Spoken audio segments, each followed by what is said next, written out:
This is about the role and the rights of women in society. It's not just a legal question. It's really questioning, debating, trying to reframe the idea of what is a woman's role in society. And that's what makes it such a complicated, fascinating conversation that America was having with itself. And I think fairly is still having with itself. Welcome to Flip Your Script, the podcast about life's critical turning points and how people find the inspiration and motivation to move forward and rewrite their unique stories. Flip Your Script is produced by Media Minefield, a public relations firm passionate about the power of sharing stories. Specializing in earned and social media, Media Minefield helps clients take control of their unique story and message. The show is hosted by Kristi Piehl, founder and CEO of Media Minefield, who flipped her script from an Emmy-winning journalist to a successful entrepreneur and speaker. We always end the podcast with a quote, and we will today, but it's Election Day in America. And I also want to start this episode with a quote.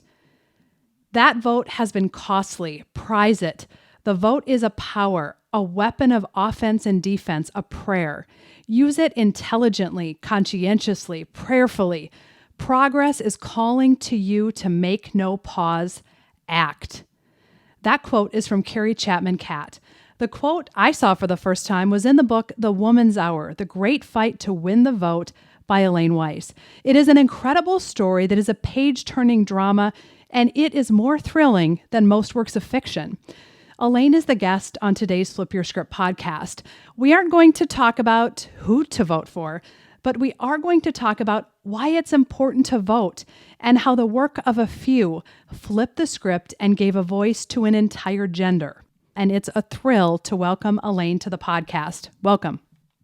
Great to be with you, Kristi. What about this topic, Elaine, got you so excited and wanted you to write this book?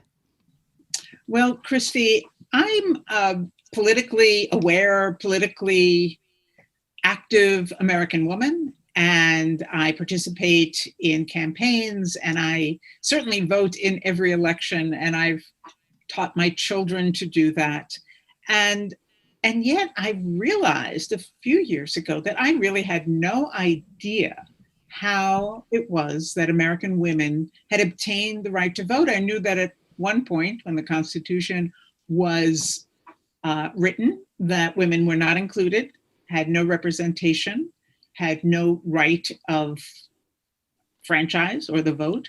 And yet at another here, I am a mature woman and I've been voting since I've come of age. And I didn't know how that happened. If you asked me, I couldn't even tell you when it happened exactly. And I asked some of my friends who are, again, very well read, very well educated, politically aware. I said, do you know American women gained the right to vote? And they would look at me kind of blankly and realize they didn't know either. And so that was a clue to me that there was something missing, not only in our education, but in our popular imagination, that we as participants in this great democracy really had no idea of what it took to gain the franchise for half of the citizens of the nation. So that sent me on a bit of a excursion to try to find out what had happened for myself. And in doing so, I began reading and realizing how deep and rich the story was, how much it pertained to our democracy right now, and also realized that I discovered the story of what happened when the last state was called upon to ratify the 36th state to make the 19th Amendment, which is what is the legal constitutional 19th Amendment. And it turns out that it came down to a very bitter fight in Nashville, Tennessee in 1920. And that fight was so incredibly wild and dramatic and brought together all of these themes that had been in debate in America for the past century, And of course, some of those themes still in our social and political debate today, that I said, this is what I want to devote the next few years of my life researching and writing this book. Well, I'm sure glad you did, because I read it and went, how is this true? And why have I never heard of this before? Mm-hmm. Because probably like you, I mean, I thought that I knew a lot about how this happened, and I read a lot, but I had no idea. And then part of me was just so shocked that it took that much work. And then at the end, it came down to this short amount of time and kind of one person in one place at one time, and how dramatic that was. So in your researching of it and your digging in, what part of it surprised you the most? Oh, there were several very large surprises. And again, I'm not a scholar of suffrage. There are wonderful scholars who have been studying this all of their careers for the last century. But I am not one of them. I'm trained as a journalist, but I was able to do very significant primary source research, because there are several archives which have done history the great favor of saving everything. And that includes the Tennessee State Archives and Library in Nashville. And there I found just a motherlode of documents and memos and handwritten letters and official correspondence. And it told the story. It told it in a narrative way. And I write narrative history. But what I found digging deeper beyond what had happened in Nashville to tell the whole story of the suffrage movement, how it comes about, who are the main drivers, what obstacles women faced in the mid-19th century when the movement begins to get traction, I came across some extraordinary surprises. The first was that Frederick Douglass was at the seminal Seneca Falls meeting in 1848. The suffrage movement is often dated to that meeting in upstate New York, just a very brief 2 or 3 day meeting. And yet that's the first official public call for the right to vote by American women. And the fact that Frederick Douglass was there was just surprising in its own way, but then opened up the entire door of the relationship of the suffrage movement to the abolition movement into the whole story. And so that becomes a big part of the story I tell when I explain the history of it.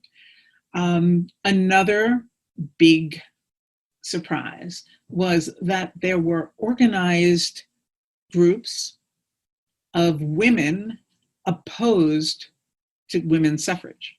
So they're called the antis or the antis. They organized to fight against the idea of suffrage, both in the states and then at the federal level with the 19th Amendment. And the fact that there were organized groups of women opposed to giving their sisters the vote was really kind of shocking. But then I realized how important it was to explore this and to give them a voice, because they did have an important voice in whether this was or was not going to become the law of the land. And I wanted to understand their reasoning. And in delving into the reasoning, some of which is inconsistent and some of which might make us kind of laugh a little bit, but in fact, many of their arguments are still with us today. And we are still grappling with some of their rationales for why women do not belong either in the ballot box or on the ballot. And I think that studying and writing about and trying to understand where these women came from and why they were doing this tells us a lot about our politics right now. So those were two very big aha moments for me, because they also opened up large themes that I explore in the book. Another one was that there was corporate opposition. There was corporate involvement in this whole national debate about whether women should vote that goes on for decades. And it's because there were certain industries that saw their interests aligned with not having women able to vote. And so they're pumping dark money into anti-suffrage activities. And again, that's something we're dealing with today, the role of dark money, of corporate interests. So I realized how many of the things we're dealing with today in our political life, in our social life, because again, this is about the role and the rights of women in society. It's not just a legal question. It's really questioning, debating, trying to reframe the idea of what is a woman's role in society. And that's what makes it such a complicated, fascinating conversation that America was having with itself. And I think you can say fairly is still having with itself. Absolutely. And that what was so interesting about people who were opposed to it was it brought into child labor, and it brought into business, and it brought into what happens to the family. So when you think about what's happening in our world today, what is the most similar to some of those arguments and fights that they were having, not just at the state level, the national level, the corporate level, but at a family level? These discussions are still taking place. What's your number one parallel? Well, the anti-suffragists campaigned, had lots of propaganda materials printed that said a few things that I find very, very timely today. I think one of the things they feared was that if women could vote, it was going to give women ideas that they were socially equal. The idea of women having political, legal equality would lead to a mix-up of their gender roles in the home. It was going to undermine gender roles that had been established for many years about the woman being subservient to her husband. And there are all these really kind of cool but horrifying anti-suffrage broadsides and graphic material that shows a woman just abandoning her home, abandoning her husband and children if she's given the right to vote, or if she gets involved in the political campaign to win the vote. And so one of the things that they prophesize will happen is that this will cause marital discord because husbands and wives will disagree about who should be the candidate, who they're going to vote for. And of course, this is true. They were right about this. They did fear that it would cause divorce because there'd be such family disagreements about who to vote for. And I think that was actually one of their predictions that may have come true. But that's not to say that women shouldn't have an equal voice in who the candidate or what issue she wants to vote about. But I did find that their arguments, their fears, and again, it's a campaign of fear, of not wanting to upset the status quo, and whether that's a mother's role in the home. She should be at home. She should not be out there marching for suffrage, and then she should not be out there at the polling place. She should be taking care of her children. That's argument in a more modern garb is one that every working mother hears. It's not dead. And then, of course, the idea that gender roles were going to be upset by this, that this was going to emasculate American men. There are these graphic depictions of men, a pair of pants with suspenders. And it says, what are men going to wear when women wear the pants? And you see this fear about women taking over the roles of men, and the idea of gender mix-up and gender upset. And of course, we've heard that in modern arguments about gay marriage, about divorce law modernization, all kinds of public policy that really harkens back to those arguments.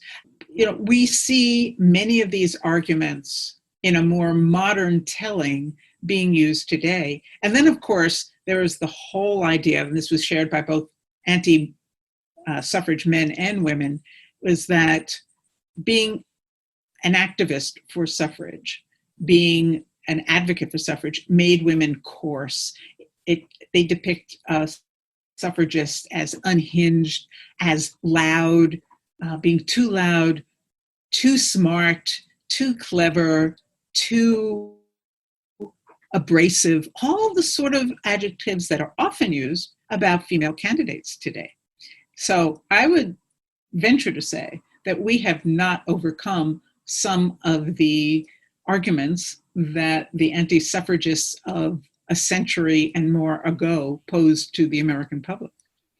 Exactly. And here we are 100 years later, and women and equality in general has come so far. And yet, read any newspaper, read your book, and you see the clear message that we have so far to go. Is there something in what the suffragists ultimately, how they succeeded? You know, I'm in the messaging business and I was a trained journalist.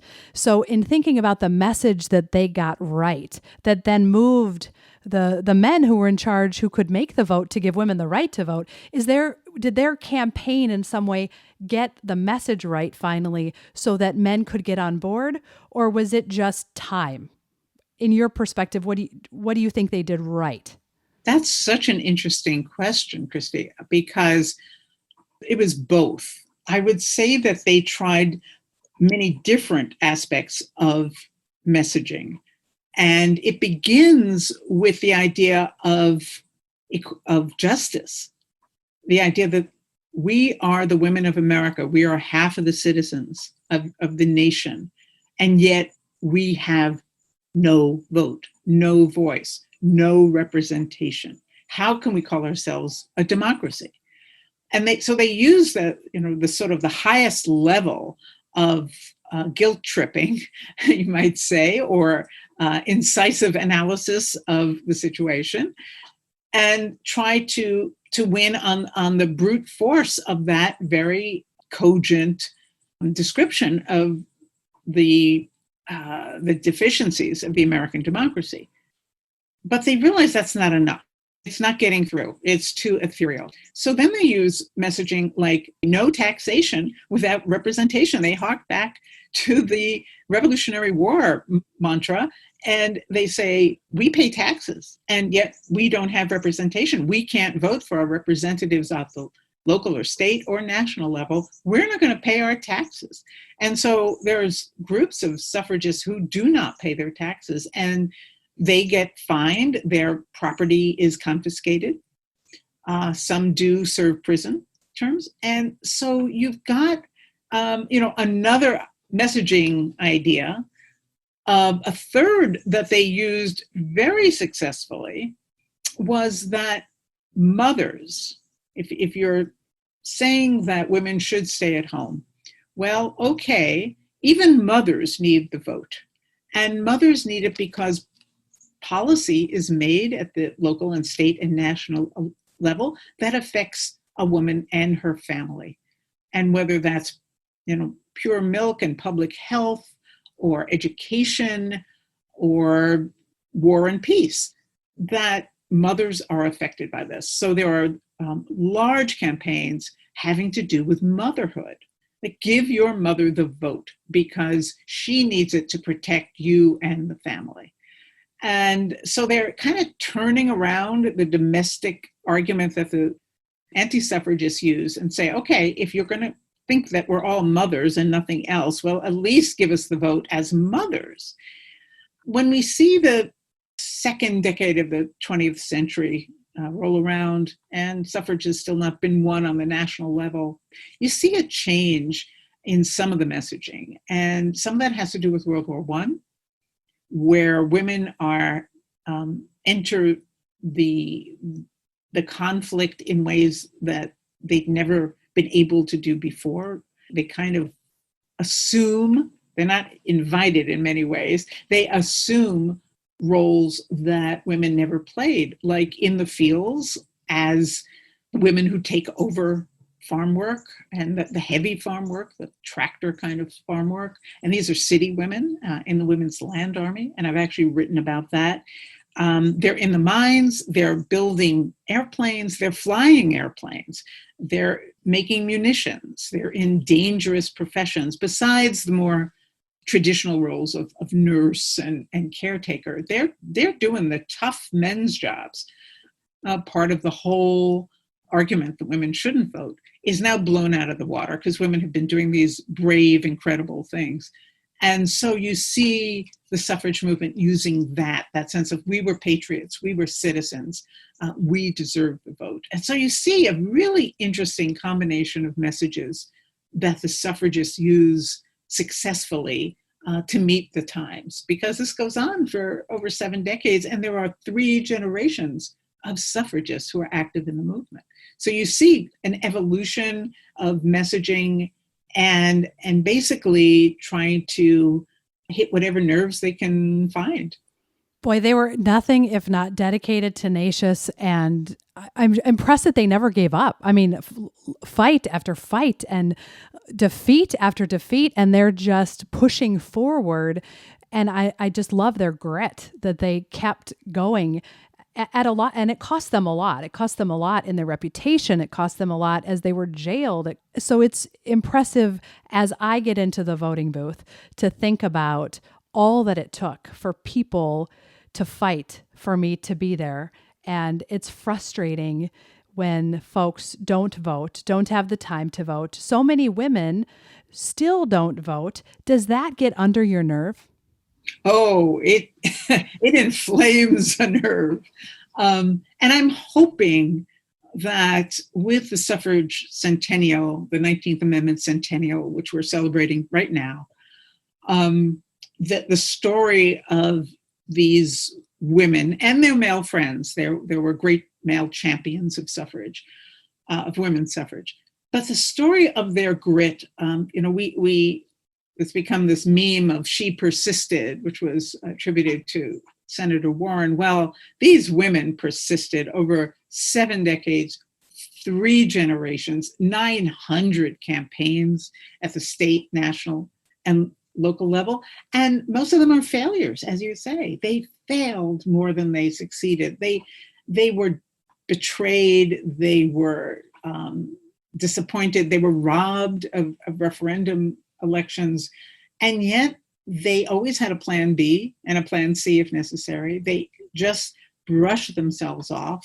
gritted their teeth, and went back into the field. And you have to, we think now, I think our image of the suffragists, they're on these gorgeous white dresses and fabulous hats, and it seems like a more genteel time, and they just decided to march in a pretty parade.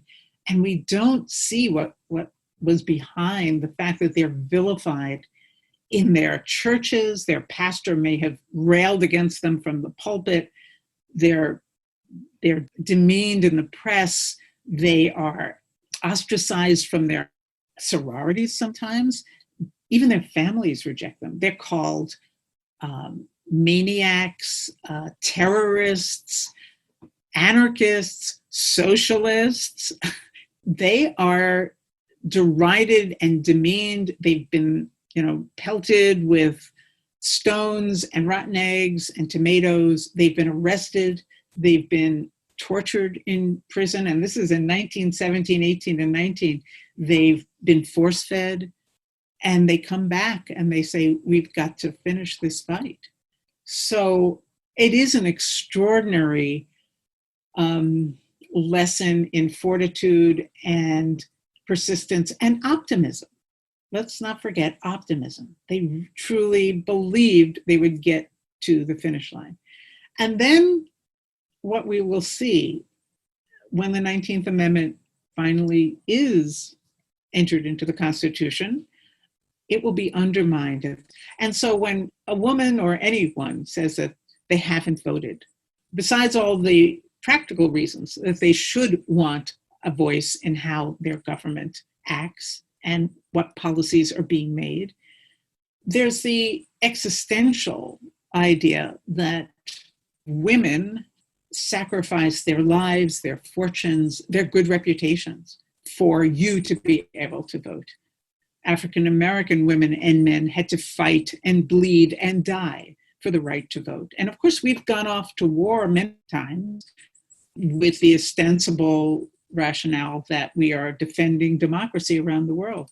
Well, if you're going to just kind of blow off your right to that democracy, your voice, your privilege, then I think you need to kind of take a step back and think, what is my relationship as a citizen to my community and to my nation? And I think the excuses I've seen have been pretty petty. I don't have time. I don't have, I'm not really interested, or the worst, my vote really doesn't count. And that's proven not to be true. There are so many races in the last cycle where an election is decided by a vote or two in every district. That's your vote in that district. Personally, I think voting should be mandatory. That's kind of un-American. Un-American to think there should be a mandate for that there should be a small fine, but it makes you think about it. It makes you take it more seriously. So voting is the lifeblood of a democracy, and we seem to be kind of blowing it off. You mentioned it earlier that there are scholars in this area. For some reason, your book has put you as the face, the voice, who has really given life to the fight that happened 100 years ago. And as a journalist, is that uncomfortable for you? I mean, did you write this book thinking, great, then I can be the voice on behalf of all the suffragists? Or is this a surprise to you, what's happened since you've written the book? Well, that's a fascinating question. I was actually a little nervous in writing the book, the fact that I was not a scholar, that I had not devoted years and decades to studying this. And I will never pretend that I know it with the depth and expanse of knowledge that a true scholar brings to this. But what I am capable of doing, and I hope I succeeded, is dealing honestly and sensitively with primary documents, with secondary documents, which often meant newspaper articles of the time, and synthesizing them and constructing a story, so that this is not a textbook, it's not a manifesto, it's not a thesis, it is a narrative history. So it is meant to be a story, it's meant to draw in the reader. It has strong characters whom I follow. You see this fight through their eyes, and they represent different factions of the suffrage movement and the anti-suffrage movement. And so you meet this whole cast of characters. And one of the things I really wanted to do was to make them flesh and blood characters. Too often women who are, if they're fortunate enough to be mentioned in history books, and that's kind of rare, they're portrayed, they're kind of one-dimensional. They're either saintly or they're evil, or they just are mouthpieces for the ideas of men.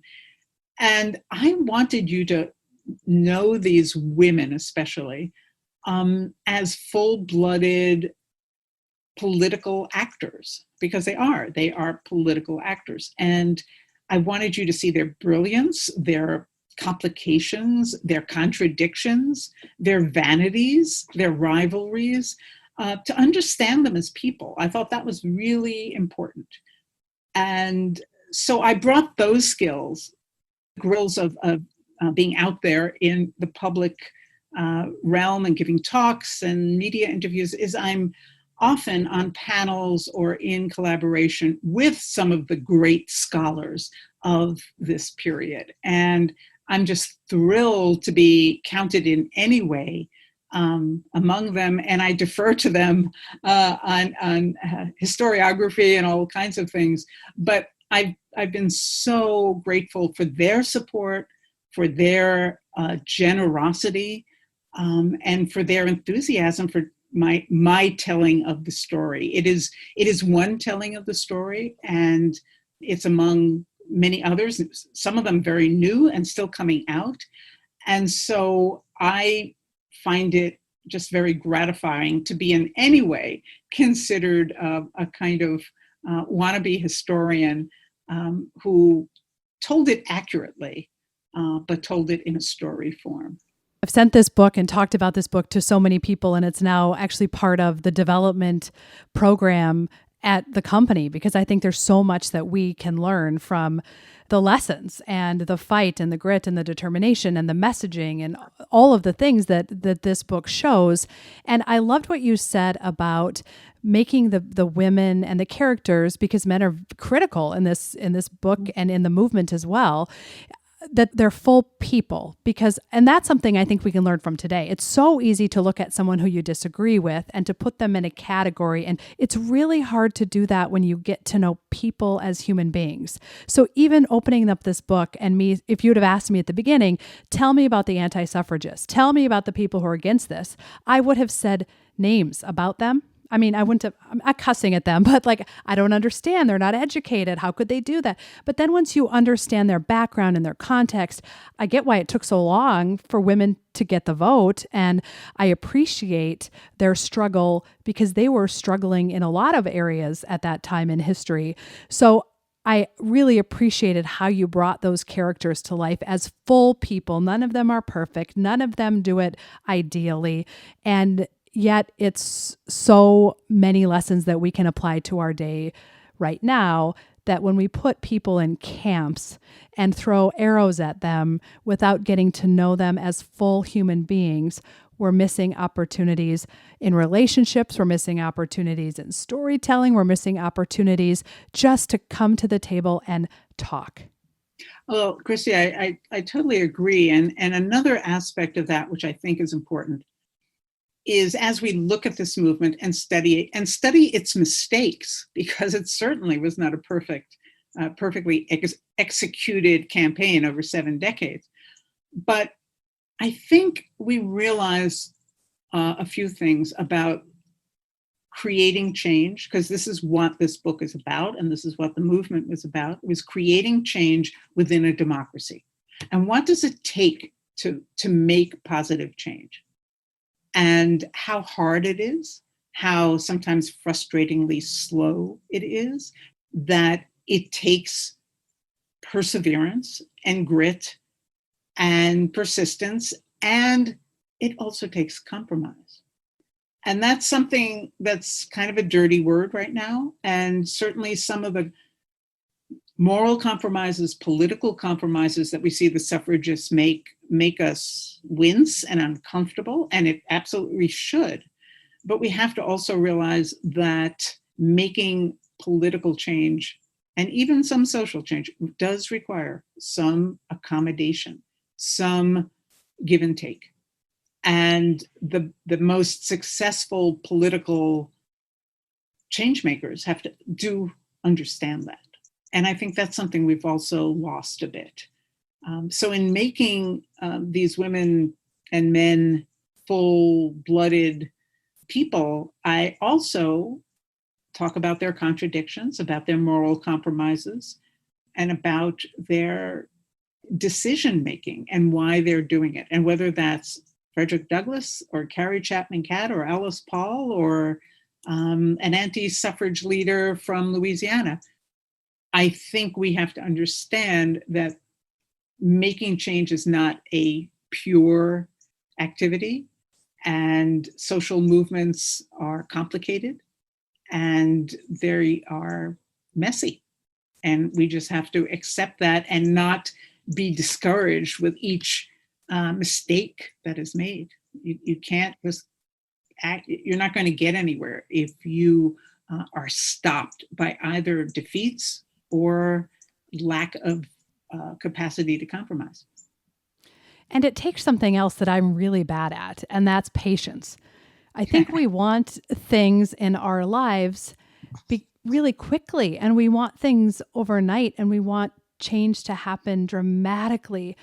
I want this pandemic vaccine tomorrow, and that is not possible. And the patience lesson that we can learn from the suffragists who didn't give up is also something that I think we can look to and learn from. Oh, absolutely. Not to say they accepted the delays and the deceits quietly. They railed against them and they tore their hair out. But they also came up with a new plan, a new strategy to push it a little further along. And so, yes, it was patience, but it was also persistence. And another thing I think we have to, I think that's valuable for looking at this movement and what can it teach us for today is that this was a movement of both politics, inside politics, lobbying, campaigning, because the women had to deal at the legislative level, congressional level over many, many years. But it's also a movement of protest. And whether that's a very picturesque, ladylike march in a southern city in 1912, or whether it's a big boisterous march in Washington, D.C. in 1913, or whether it's picketing the White House, being arrested and force-fed in prison, there was protest throughout this. I mean, the whole idea of challenging the status quo and challenging women's inability under the law to vote was a protest. But then they take to the streets. They do take to the streets. And there are picket signs, there are demonstrations. And I think we're seeing that now, and it's an absolutely necessary and patriotic thing to do. But I think the lesson we should take is that it also has to be harnessed to a very adroit and creative political strategy and a sustained political strategy. It's not just a march. It's not just a demonstration. It is a whole agenda and creating the alliances to get those agendas through at the congressional level, at the state level, wherever that change needs to happen. And I think that's something that kind of gets lost in the passion and the drama and the heat of a demonstration, which again, I think is necessary and patriotic, but it's not meaningful unless there's a vision and a really detailed plan for how and what is going to get changed. It's a really good point. And in your book, I mean, my copy of it, I know there are different, covers out there, says soon to be a major television event. And this book has attracted the attention of Spielberg and Hillary Clinton, and there's all this kind of celebrity endorsement around it. What's the update there? And did you think that would ever happen? No, no, that was quite the surprise. But what was very, again, gratifying to me was, every book agent and publisher looks to sell the rights, the option for a book. And there was interest for quite a while. But just a few weeks after the book was published, I did get a message from Secretary Hillary Clinton asking to meet with me because she had read the book. A friend had recommended it to her, and she found it so timely that the story was so important. And she admitted she too didn't know much of this. And the lessons for today she thought were so profound that she said, I just think we need to bring this story even beyond the book to the widest audience possible. And so it's just been a thrill for me to partner with her. And she's very committed. She's very passionate about it. And we are developing it. It's pilot is kind of getting ready. And of course, everything got blown out by the pandemic and productions stopping in Hollywood. But we're hoping in 2021, we will bring this story. Now, it's a scripted story. It's not a documentary. There are some wonderful documentaries, both about the Tennessee story and then suffrage in general. PBS has a wonderful 4-hour documentary called The Vote, and I can't recommend it enough. Ours is going to be a different sort of telling, and one that we hope will engage young people in this story. And so, yeah, it's moving ahead, slower than we thought, but I gather that's the way of Hollywood. I think that's the way of the world right now, isn't it? Yes. It's moving ahead, but slower than we thought.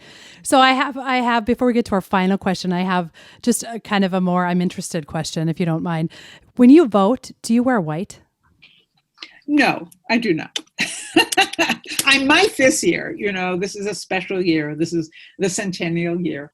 But I think I will be voting by mail this November.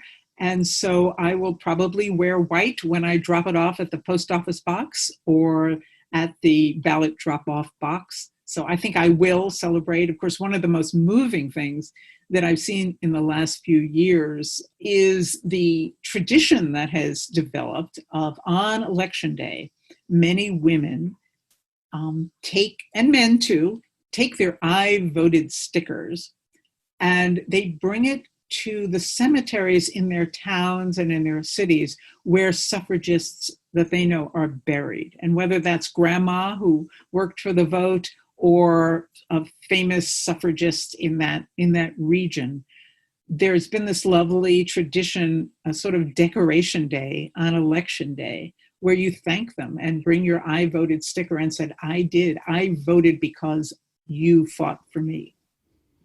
I hadn't heard that until I saw that in the book. And it's so cool. It's a really powerful image, especially some of these women whose names we know, and seeing their headstones with the I voted sticker on them, especially those who died before it passed. So they died still in the fight. So that's cool. And, I never thought about it until I was interviewing you and I asked you the question, but I certainly, my goal would be to go to the polls and to vote in person. I know in the beginning of your book, in your dedication, you thank your parents who took their little girl into the voting booth, let her pull the magic curtain and taught me to treasure my right to vote. And I love the magic curtain kind of concept. So if I can, go there safely and vote, I think I will wear white, and I'll be voting in Minnesota. So wearing white after Labor Day is still kind of a thing here, but that might make even a better splash. So I will wear white. I'll pull out my white pants and I will wear white because I'm just grateful that other people fought and did what they did so that my voice could be heard. And you mentioned it earlier, there are families who fight about this, certainly right now, especially. And I love it actually when I walk by a home and there's, a Biden sign and a Trump sign, and years, then it was Trump and Clinton, Hillary. And I love that because it says, what, we know that our presidential vote will cancel, but that's fine. We both have a right to vote. And there's such beauty in that because everybody gets to vote. Everybody has the same privilege. It doesn't matter your race or your social economic standards. It doesn't matter your gender. We all get that one opportunity to go in and vote. And it's so beautiful. So I'm grateful for the women and the men who really fought for that. And ultimately it was the men who got to choose. So I'm just grateful. And I don't take that lightly. And I hope as people pull the magic curtain or walk up to the post office or wherever it is that they're going to put their mail-in ballot, even if you walk to the mailbox, put on white, people. Let's be grateful for those who fought a fight that would impact our lives. Well, you convinced me. I'll be wearing white. I do have quite a few white. I've had to acquire quite a wardrobe of white in my suffrage travels. But I just want to make one comment about your call to go to vote and how important it is.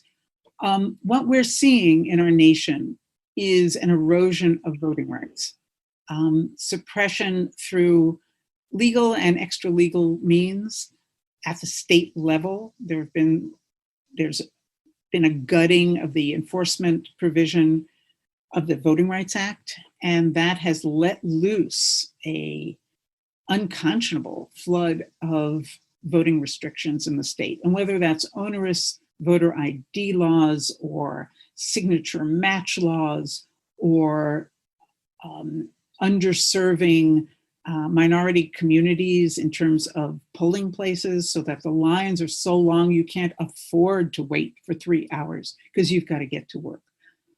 I think we as a citizenry have to stand up to these and say, this is not American, this is not our democracy, you cannot do this. And so when saying that everyone has a voice, we have to realize that there are powers that are trying to restrict the voices of especially minority communities and Native American communities, immigrant communities. And it's targeted, it's purposeful, and I think it's so undemocratic that we really need to revolt against this. We need to stand. And so as we vote, we should also be making clear to our legislators, and this is often both at the state and congressional level, that we are standing up for voting rights, not just our individual vote. I'm glad you said that. Really good point, because democracy works when everybody has equal representation, and the suffragists fought for it, and we should be fighting for it today as well. So that's a really good point, and I'm glad you said that. And I am excited that you're going to wear white. I have to say that is exciting. That we will. I know that we'll both be casting our vote, and we will be wearing white. So I hope others hear us and join in. And it's wonderful how you've given this a voice, and I think as this becomes a television event and it will reach children who may not otherwise hear the story and the fight, and also the message that change is possible and positive change is possible, which is something that is just an important thing to believe in your life, that change can happen. Oh, absolutely. That's really crucial, Kristi. I'm glad you bring that up, because this summer we published a young readers edition of the book with the same title, Woman's Hour, and it's called Our Fight to Win the Vote. And it's a simplification of the story a bit, stripping off some of the more complicated political, historical aspects of it, but it tells the story of the 19th Amendment, of the fight for the vote, of the racial dynamics that were at work. And the message is that change is possible. It's not easy, but to bring your passion, and young people do have a passion for justice, to take that and learn the political tools you will need and the communication tools you'll need to make this a reality, to make that change. That's what the book is all about. So I particularly want to get this message to young people that activism is patriotic and change is possible.